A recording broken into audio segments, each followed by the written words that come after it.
Thank you for watching Tommy's Musical Adventure. Please like and subscribe. Remember those days. I remember those days.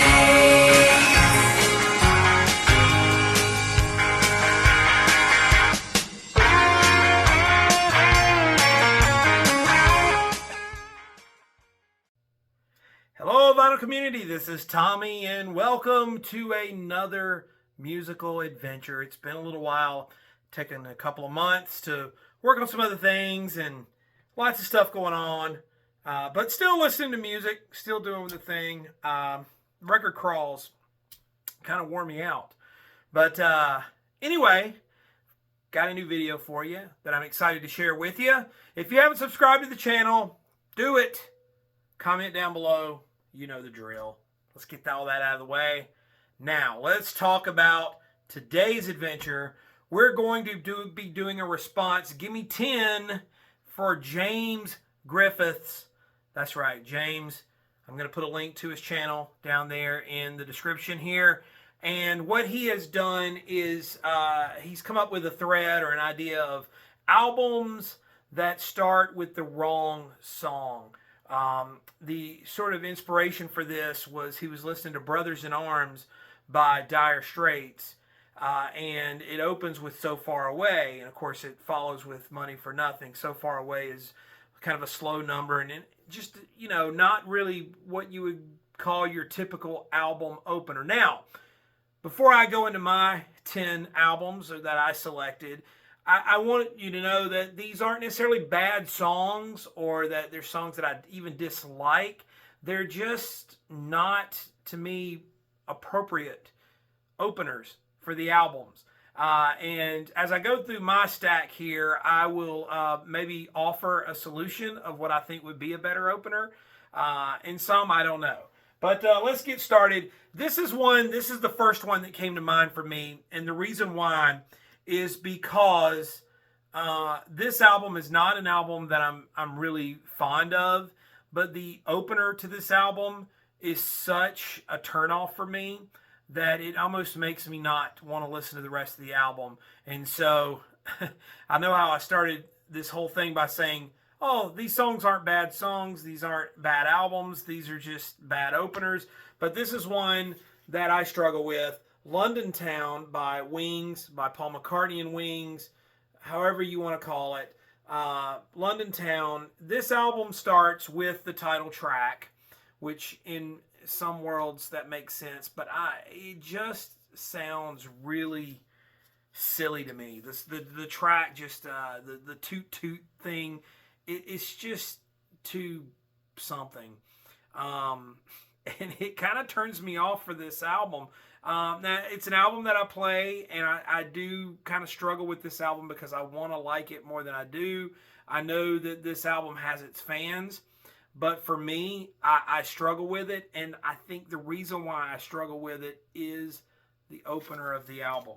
So there you go. The next one is Bad Reputation by Thin Lizzy. Thin Lizzy, great Irish rock band. Phil Lynott, fantastic. This is a awesome album.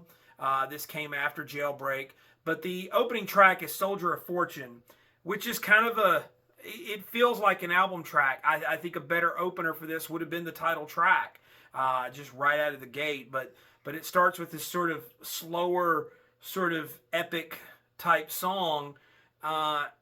Might have fit well later in the album, but as an opener, as an album opener, not quite it. Here's one that probably will garner a response. So I'm going to get ready to hear some groans maybe. There's going to be a few in here that there's probably going to be some groans. But Queen's Jazz, Mustafa. It just, it's as an opener, it just doesn't work for me. I think maybe I kind of know what they were going for, and I know that there are probably people that are going to be saying, what do you mean? Like, that's the perfect opener for jazz. But for me, it's just not a great opener. Now here's one that will definitely elicit some groans, and some of you might think this is a perfect album as it is. It is Led Zeppelin IV, Runes, self-titled, whatever you want to call it. This is the fourth album from Led Zeppelin. It opens with Black Dog, which is a great song with a great riff. But I think any record or any band that has a song like Rock and Roll, which is the second track on this album, that's your opener. I mean, it just comes in with those drums, heavy guitars, and the lyric, "It's been a long time since I rock and rolled." That's an opener to me. It just screams opening track. Black Dog, that's it. I would just reverse those two tracks, maybe. Put them 1 and 2, 2 and 1. But I think Rock and Roll would make a better opener for this album than Black Dog. Nothing wrong with Black Dog. It's a pretty solid opener, great riff, and, classic song. But, just to put on an album that's like your intro is, "Hello, how's it going? It's been a long time since I rock and roll." I just think it's a great opener just for, to put that album on and just hit those drums right off the bat. So anyway, there you go. The next one is Paul Simon's Hearts and Bones, which opens with the track Allergies. Odd, quiet. It's just I can hear somebody saying, well, this isn't a great Paul Simon album anyway, which that may or may not be true, but I will say that Allergies really is a track that you're going to struggle with to set up an album that does have some good stuff on it, but that track in particular, Allergies, it's an odd opener. The next one is An Innocent Man, Billy Joel, Easy Money is the opener. It's this sort of R&B influence. And this album is an okay album. It's not the greatest, but it's not a terrible album. But the opener, Easy Money, is a little off-putting. It's this sort of up-tempo, like I said, R&B. This is the album with Uptown Girl on it for the longest time. So there's quite a few hits on this album. But I think Easy Money is just... It's a little bit like when you put it on, you go, okay, which I think is kind of what James is going for with this. Now, the next band, there may be a few albums you could go with odd opening tracks. These guys aren't really known for having great opening tracks. And sort of in the spirit of James, I think James is sort of discovering this band, and maybe if he's listening to these albums, it may be that some of the opening tracks are throwing him off. But another one that just kind of instantly came to my mind when he presented this topic was REM, one of my very favorite bands. Love REM and love pretty much all of the albums they made with Bill Berry. And I love most REM albums. But, and some of you are going, you're probably going through your mind, which album? I went with Out of Time. Probably one of their biggest commercially. It has Losing My Religion on it, Shiny Happy People, big hit songs. This opens with Radio Song. And this album, in my mind, sort of falls to the bottom of the Bill Berry era REM albums when Bill Berry was still playing drums with him. And I think the reason why is not because I dislike this album. This album is a wonderful album, but it opens with this KRS-One. I can't find anything on the radio, and then Michael Stipe sings about FM radio, and there's a rap in it, and this sort of this faux funk thing. It's just not REM's forte, and the track itself is tolerable. I've heard worse songs, but it opens the album, and it's such a cheesy opening for me. It's like, man, I wish I could just put it later in the album. It's not that I would cut it necessarily. It's not the greatest song in the world. I don't know that I'd miss it if it were gone, but as an opener, doesn't work for me. Now the next one is, I think the album opener for this is misleading. And this album has its fans, including me. I think this is a better album than it gets credit for. Trans by Neil Young, and the album opener is Little Thing Called Love. And here's the thing, those of you who know Trans, this is the album where Neil Young uses the vocoder on his vocals, robot voices all throughout this. And those of you who know Neil Young, that alone, that description, probably is enough to say, wait a minute, that doesn't make sense. And so the album is like full of robot voices, but Little Thing Called Love is an okay track in and of itself, but as an album opener, it sort of sets you up for something else, and then the album just pulls the rug out from under you, which is probably a brilliant move, but at the same time, A Little Thing Called Love is a pretty straightforward kind of number, and then the next thing you know, you're in robot land. I'm sure Neil did that on purpose, but it is an odd opener for the album. I think you could have done something like Transformer Man. That's track really, to me, kind of sums up Trans in so many ways, and as an opener it would have worked. Now the next one is one that the next couple we're gonna do, the last two, are going to be sort of sacred cows. And I want to preface this again by saying I don't think these are necessarily weak tracks, and they're certainly not weak albums. These are, to me, weak album openers. And I have struggled with this next one pretty much since I've fallen in love with this album. And it's Blonde on Blonde, the great double album from Bob Dylan. The album opener is Rainy Day Women, number 12 and 35, which is a song that everyone knows. Of course, it's not, because they know it because the title is in the song. It's, Everybody Must Get Stoned. This sort of drunken New Orleans just sort of party.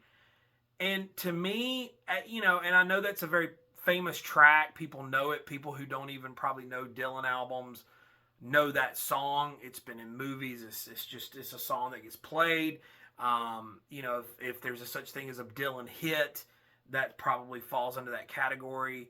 But as the opener for this album, and there's been many times that I will play this album and just absolutely skip that song and start with Pledging My Time. This is one of the great all-time albums, and it's one of the great double albums of all time, and it's absolutely phenomenal. Like I said, one of the great albums of all time. But I struggle with Rainy Day Women as an opener. It's like, and maybe that was the whole purpose. Like, if you're gonna have a sore thumb, stick it, at the, beginning of the album, and then you can get into the rest of it. But again, as an album intro, if you're setting the mood for the album, I mean, I'll kind of call out, going back to McCartney, Tug of War, Ebony and Ivory, which was a huge hit single. It comes at the end of the album, but it's almost to me like an afterthought, because I like Tug of War, but and I like Ebony and Ivory as a single. So, whatever. So it's not like I'm immune to these sort of hit songs or whatever you want to call it. But on this album, it just, to me, doesn't work. So, and finally, last, certainly not least, and this is an album that, if you go back a few years on my channel, a few years ago, I kind of call this album out. I kind of say it's not one of my favorite albums. For most of you and a lot of you, this is probably one of your favorite albums of all time. Maybe it's the opener that holds it back for me. But I'm going to call out Come Together on Abbey Road. Love that song. As a matter of fact, Come Together is my wife's favorite Beatles song. So it's hard.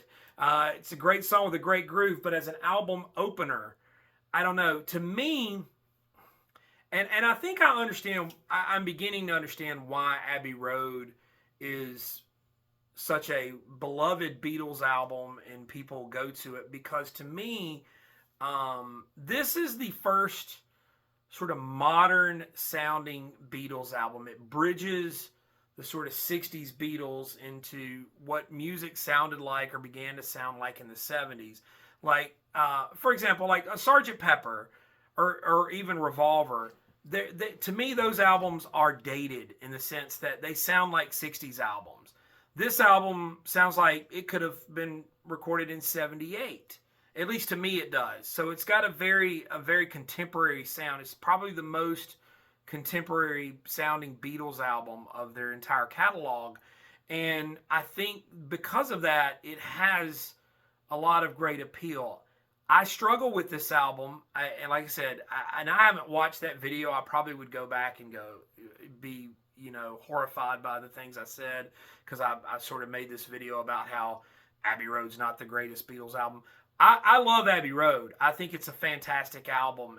And of course, that goes without saying. Like, when you start debating the Beatles, even the worst Beatles albums are better than most people's entire catalogs. But having said that, I feel like the medley on side 2 is astonishingly good. I'm always fascinated by it and amazed by it. But in side 1, I get it. Side 1 was the collection of songs. Side 2 is the sort of, the medley and all the stuff. And there's so many wonderful songs on this album. There are some songs on this album for me that I'm just, whatever about. Come Together is a song I've heard a lot. It's one of those songs like Hey Jude. It's just been played to death so much that maybe I'm just over that song. But as an opener, to me, it feels like this album just kind of starts in the middle with that track opening. Now, I don't know that I could suggest a better opener for Abbey Road. I don't know. Maybe Here Comes the Sun, which is kind of a low-key number. But, I don't know that I can find a better opener. But at the same time, it feels like you're in the middle of the album at the beginning of the album. It just starts. So anyway, Come Together, there it is. So that's my 10. Give me 10 for James Griffiths. Hi, James. Hope everything is well with you, my good friend. And those are my 10 sort of odd album openers, albums that open with the wrong track. I tried to give some suggestions where I could, and some I'm sort of baffled by. Like I said, maybe if Abbey Road was resequenced, I might like it more. I don't know. I don't dislike Abbey Road. I think it's one of those things when you come out and you say something like, this isn't my favorite, or this is one that I struggle with this aspect of it. I think, it instantly goes to, well, he hates it or he dislikes it or whatever. I think Abbey Road is a brilliant album. So, again, don't come at me with that and all that. It is what it is. But there you go. There's my 10. I hope you enjoyed it. Thanks for watching. Thanks for sticking with me. We'll see you next time. Thanks for watching.